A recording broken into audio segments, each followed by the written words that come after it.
हमारे देश में जल संसाधनों के अनियंत्रित उपयोग के चलते पानी की समस्या दिन प्रतिदिन बढ़ती जा रही है। ऐसे में भूमिगत जल का स्तर काफी तेजी के साथ नीचे जा रहा है। परंतु कुछ लोग हैं जो जल संसाधनों के संरक्षण के लिए आगे आए हैं और उनके इन परिणामों का असर अब समाज में दिखाई दे रहा है। ऐसी ही एक शख्सियत है नोएडा के दीपक जैन। आइए देखते हैं हरवीर चौहान की यह रिपोर्ट। प्राकृतिक संसाधनों के अंधाधुंध उपयोग के चलते आज हम सभी अनेक प्रकार की समस्याओं से जूझ रहे हैं। इन्हीं में से एक है पानी की समस्या। आज लोग पर्यावरण संरक्षण और वर्षा जल संचयन का उपयोग करने में अपनी भूमिका निभा रहे हैं। ऐसी कई विधियां हैं जिनके माध्यम से ये किया जा सकता है, जैसे सतही जल संग्रह प्रणाली, भूमिगत टैंक, बांध, बैराज, जल संग्रह जलाशय, वाटर हार्वेस्टिंग आदि। विशेषज्ञों का कहना है कि यदि स्थितियां नहीं सुधरी तो 2025-30 तक विश्व की 50% आबादी भयंकर जल संकट झेलने को मजबूर होगी। जल संकट से निपटने का सबसे कारगर तरीका वर्षा जल संचयन ही है। कहते हैं कि बूंद बूंद से सागर भरता है। इस कहावत को सच कर दिखाया है रेन वाटर हार्वेस्टिंग तकनीक से बारिश की बूंदों को सहेजने वाली सराहनीय कोशिशों ने। आज देश में तमाम लोग और संस्थाएं ऐसी हैं जो इस दिशा में काफी अच्छा कार्य कर रही हैं और जिसके सकारात्मक परिणाम भी आए हैं। ये है गाजियाबाद स्थित इंडस्ट्री अमृत फूड। यूं तो ये दूध से बने उत्पादों का काम करते हैं, परंतु ये अपनी सामाजिक जिम्मेदारियों के प्रति भी सजग हैं। पानी के संरक्षण और एक एक बूंद सहेजने के अपने अभियान के तहत इन्होंने वाटर हार्वेस्टिंग स्ट्रक्चर लगवाया है। क्या कहते हैं इसको लेकर कंपनी के सीईओ विवेक बत्रा, आइए जानते हैं। हमें ये rain water harvesting system install किए हुए करीब करीब 2 साल हो गए हैं और ये बहुत बढ़िया डिज़ाइनिंग थी इस सिस्टम की और बड़ा एफिशिएंट सिस्टम हमारा बना है।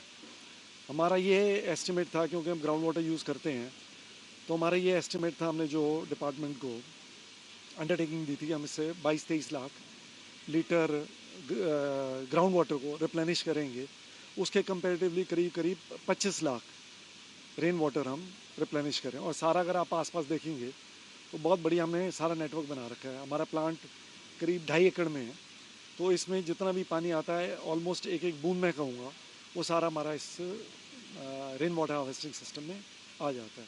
लोगों को वाटर हार्वेस्टिंग का महत्व समझाते और इस मामले में विगत 2 दशकों से कार्य करने वाले नीर के डायरेक्टर दीपक जैन बताते हैं कि पहले लोगों को इसके फायदे बताने पड़ते थे, परंतु अब लोग स्वयं आगे आ रहे हैं। ये वाकई भूगर्भ जल को रिचार्ज करने की एक कारगर तकनीक है। ये तकनीक कैसे कार्य करती है, आइए जानते हैं। ग्राउंड वाटर से ही हमारी पूरे विश्व में इंडस्ट्रीज चल रही हैं। हमारे घर की आपूर्ति वही पूरी करता है। हमारे जितनी हॉर्टिकल्चर, जो ऑर्गेनाइज्ड हॉर्टिकल्चर है, उसकी आपूर्ति वहीं से होती है, कृषि की आपूर्ति वहीं से होती है। अर्थात जितना हमारा ग्राउंड वाटर पे प्रेशर है उसको मैनेज करने के लिए एक विशेष पॉलिसी बनाने की ज़रूरत आती है, उस जिसमें कि रेन वाटर हार्वेस्टिंग सबसे बड़ी कारगर सिद्ध होती है। तो हमारे लिए रेन वाटर हार्वेस्टिंग डिज़ाइनिंग में ये एक ज़रूरी हो जाता है कि जो फिजिकल लोकल पैरामीटर्स हैं उनको डिटेल में स्टडी किया जाए। उसकी स्टडी करके उसका डिज़ाइन इस तरीके से प्लान किया जाए कि उस जिस एरिया के लिए रेन वाटर हार्वेस्टिंग सिस्टम बनाया गया है वहाँ पे तीव्र गति से जब पानी पड़ता है, तेज बारिश आती है, उस समय का पूरा पानी उसमें इकट्ठा हो जाए, फिल्टर होकर धीरे धीरे भूजल में समा जाए। तो अगर इस तरह से प्लान करके हम रेन वाटर हार्वेस्टिंग का एक ग्रिड बना देते हैं, जिस तरह से हमारा पानी निकालने का एक ग्रिड बना हुआ है, हर 100 मीटर 50 मीटर पे एक सिस्टम पानी निकालने का बना हुआ है, उसी तरह से जब तक हम ग्रिड पैटर्न पे रेन वाटर हार्वेस्टिंग सिस्टम नहीं बनाएंगे तो हमारा भूजल स्तर तेजी से गिरता रहेगा। राजस्थान के अलवर और महाराष्ट्र में रालेगांव सिद्धि, अन्ना हजारे जी के गांव में भी लोगों ने अपने साधनों और श्रम से वर्षा जल संग्रह की अनेक छोटी छोटी योजनाओं को कार्यान्वित करके अपने क्षेत्र की काया पलट कर दी है। आज इस क्षेत्र में हरी भरी धरती व लहलहाती फसलें उनकी इसी कोशिशों का नतीजा हैं।